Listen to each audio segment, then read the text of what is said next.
Welcome to Baca Saham. Di sini, kita akan membahas topik tentang saham yang disajikan dengan mudah.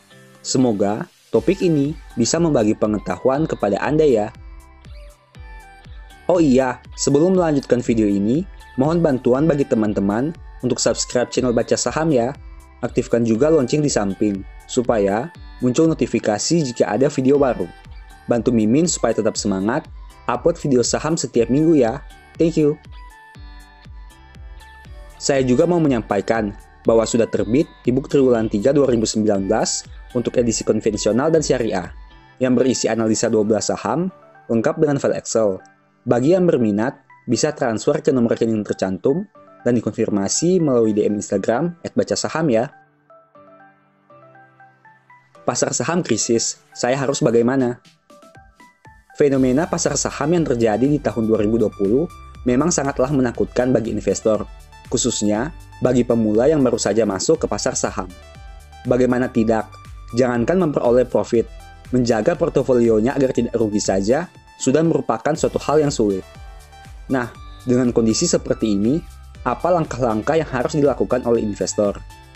Kita akan membahasnya pada video ini. Untuk itu, nonton video ini sampai habis ya, agar mendapat pemahaman yang utuh.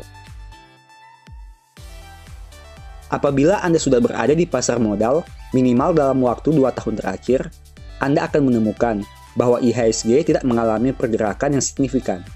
Bahkan, lebih condong mengalami penurunan.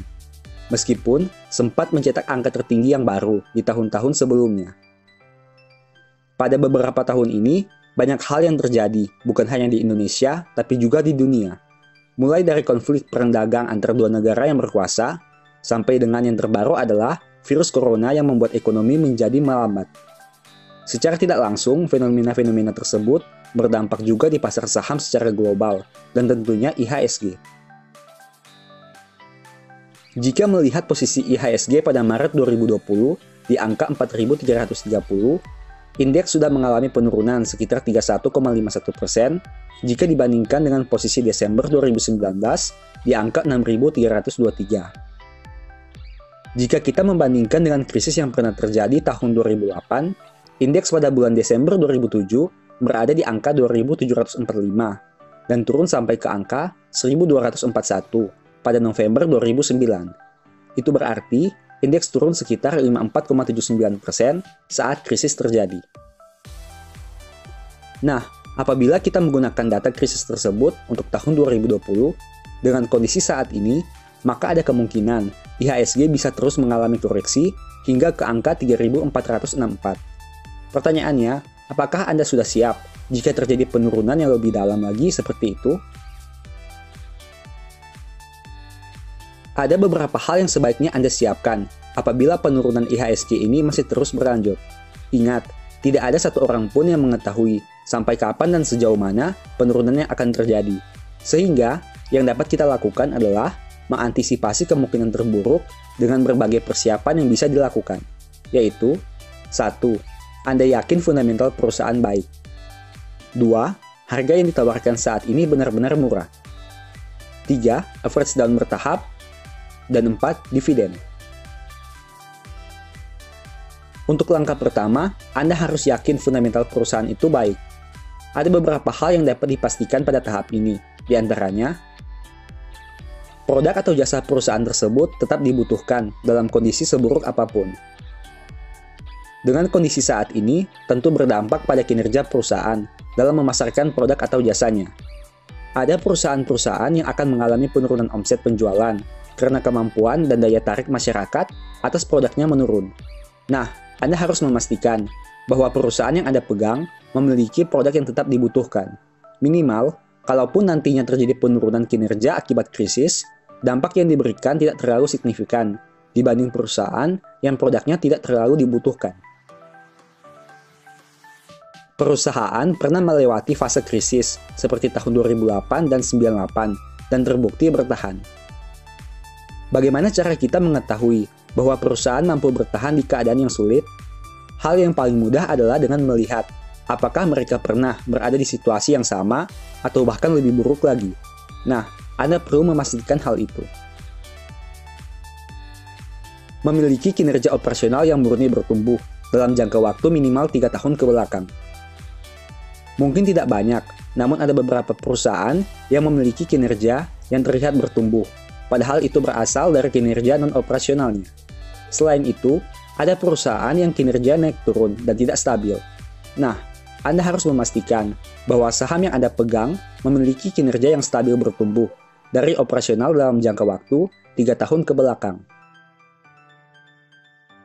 Adanya rasio keuangan yang berada di atas rata-rata, minimal dari industri yang sejenis. Rasio keuangan memberi signal awal bahwa perusahaan lebih dari industrinya, meskipun hal itu tidak sepenuhnya menjamin dan benar. Anda perlu membandingkan perusahaan yang dipegang dengan perusahaan sejenis di industrinya. Untuk langkah kedua, Anda perlu memastikan bahwa harga yang ditawarkan saat ini sedang murah. Beberapa hal yang sebaiknya diperhatikan pada langkah ini adalah sebagai berikut. Penurunan harga saham yang benar-benar murah dan yang karena sudah mahal itu berbeda. Mungkin Anda sering mendengar orang berkata, saham A sedang diskon, saham B sedang murah. Nah, pastikan bahwa kata diskon atau murah yang diucapkan memang benar, bukan karena saham tersebut sebenarnya sudah mahal. Dan penurunan yang terjadi saat ini memang karena sedang kembali ke harga wajarnya. Standar harga dikatakan murah seperti apa? Anda harus memiliki standar tolak ukur untuk menentukan bagaimana harga saham itu bisa dikatakan murah. Banyak metode valuasi yang sudah banyak diajarkan. Temukan metode yang paling cocok dengan Anda dan gunakan itu secara konsisten. Seberapa murah kemungkinan yang bisa terjadi dari harga saham tersebut? Poin berikutnya, Anda perlu mempertimbangkan, kira-kira harga saham ini akan turun sampai ke angka berapa? Kita memang tidak bisa memprediksi dengan tepat penurunannya sampai di mana. Tapi, dengan historis 2 kali krisis mayor yang pernah terjadi, tentu Anda bisa mendapat gambaran kecil dari penurunan yang kemungkinan akan terjadi. Untuk langkah ketiga, Anda perlu menguasai metode average down yang tepat agar bisa memperoleh kesempatan dari situasi seperti ini. Cash is king. Sehebat apapun metode analisa yang Anda miliki, jika pada kenyataannya dana di portofolio Anda sudah habis, semuanya akan menjadi sia-sia. Untuk itu, Anda perlu bijak dalam melakukan serok, agar kondisi cash Anda tidak cepat habis. Jangan pernah all in, sekalipun yakin 1001% dengan suatu saham. Pada kondisi normal saja, memasukkan keseluruhan dana atau all in pada satu saham di satu harga tertentu sangat tidak diperbolehkan. Apalagi di situasi seperti ini.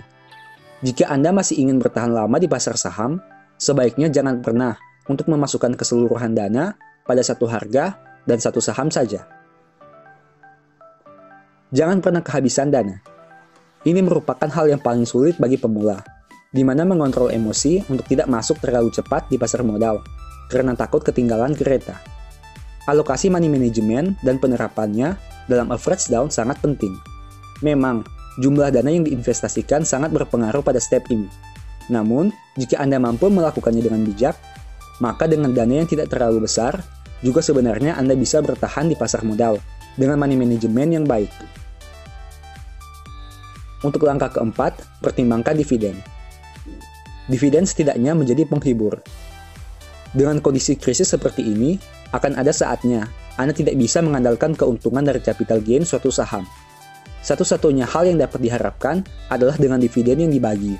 Untuk itu, sebaiknya perusahaan yang Anda beli rutin membagi dividen setiap tahun dan terus berusaha menaikkan jumlah pembagiannya. Hindari dulu saham yang tidak rutin membagi dividen. Melanjutkan poin nomor 1, dengan kondisi ini, sebaiknya Anda menghindari dulu saham yang tidak rutin membagi dividen. Meskipun valuasi dan kinerja keuangannya sangat baik, namun jika perusahaan tersebut tidak rutin membagi dividen, sebaiknya Anda menahan diri dulu untuk membelinya. Lebih baik fokus kepada perusahaan yang rutin membagi dividen, agar dapat membantu Anda dalam memberi dana ekstra melakukan average down. Gunakan dividen yang diperoleh untuk average down. Saat Anda memperoleh dividen dari suatu saham, sebaiknya gunakan dividen tersebut sebagai dana tambahan untuk melakukan average down berdasarkan sistem yang Anda buat sebelumnya. Jangan dulu gunakan untuk konsumsi ataupun hal lain yang sebenarnya masih bisa ditunda. Karena kesempatan membeli saham murah saat krisis sangatlah jarang terjadi. Pergunakan kesempatan ini agar nantinya saat keadaan membaik, portofolio Anda bisa meningkat signifikan. Di akhir video ini, ada hal yang mau saya sampaikan. Anda dapat melihat krisis dari dua sudut pandang yang berbeda. Apakah sebagai ketakutan yang luar biasa, atau merupakan peluang untuk membeli saham berkualitas baik di harga murah? Yang jelas, apabila Anda memilih pilihan yang kedua, pastikan Anda tahu bagaimana melakukannya. Sebagai penutup, saya mau mengutip satu statement yang semoga bisa menjadi semangat bagi teman-teman ya. Jangan takut kepada kekejutan yang tiba-tiba, atau kepada kebinasaan orang fasik bila itu datang. Thank you.